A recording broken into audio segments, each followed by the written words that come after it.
Hey everyone, Ray Bedday, Razor Training Systems, and I'm thrilled to have one of my most favorite expats chatting with me right now, Justin Gauthier. Justin, how are you, my friend? Man, it's cliche to say it, but I'm doing better than I deserve. So I'm doing fantastic, Ray, and it's great to see your smiling face on the internet world here. Cool.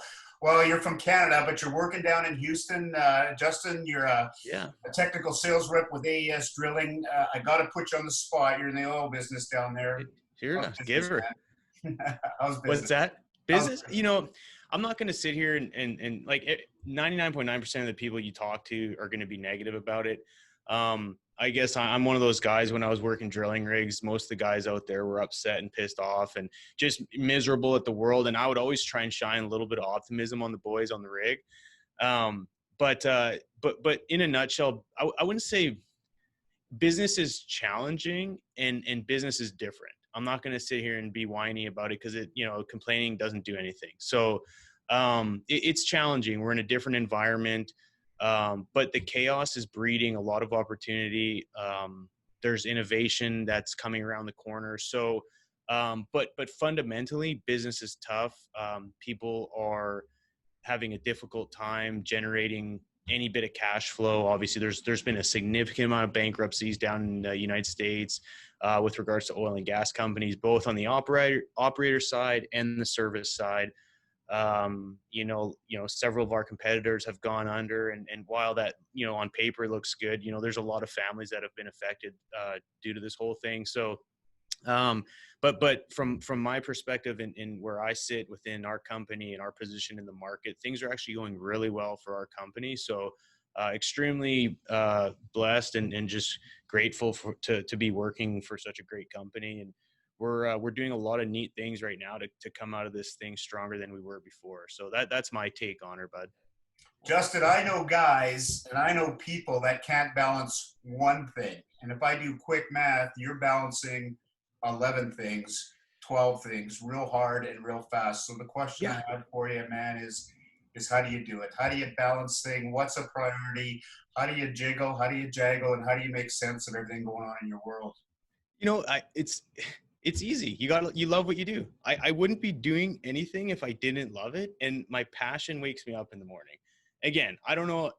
I'm not trying to sit here and be one of those, guys that pump air into people's heads or whatever. Like I like to say, I'm not trying to fluff anyone's toque here, but it is what it is. I've always needed to be going.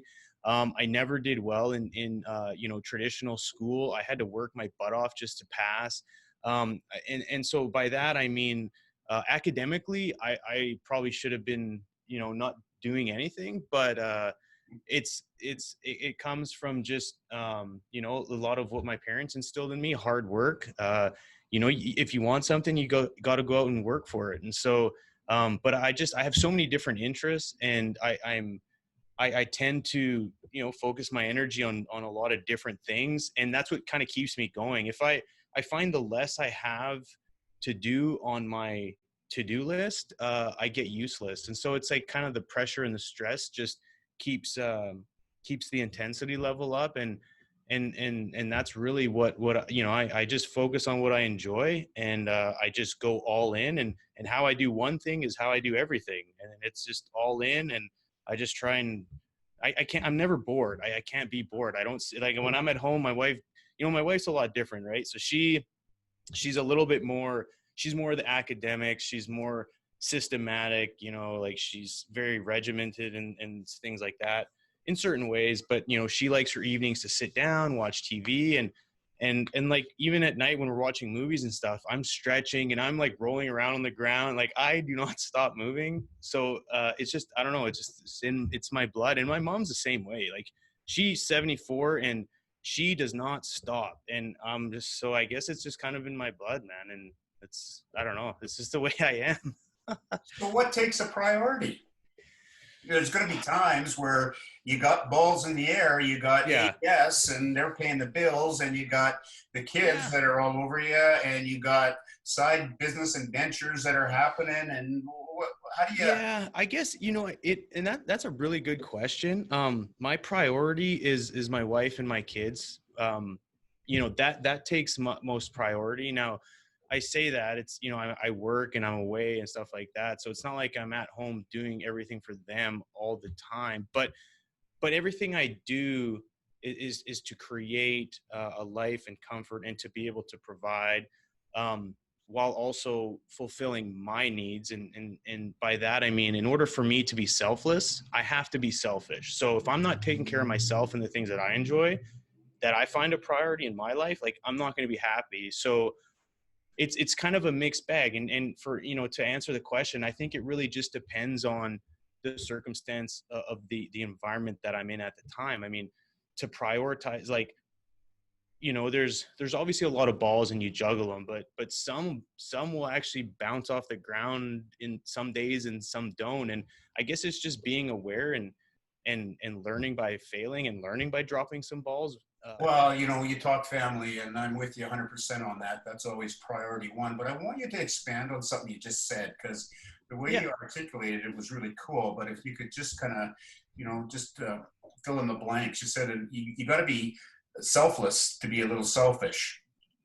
Go Yeah. on, son. Yeah, no, you have to be a little selfish to be selfless. So I guess maybe that works the same way. So by that I mean, if you're always, another analogy I'll use is you can't pour from an empty cup.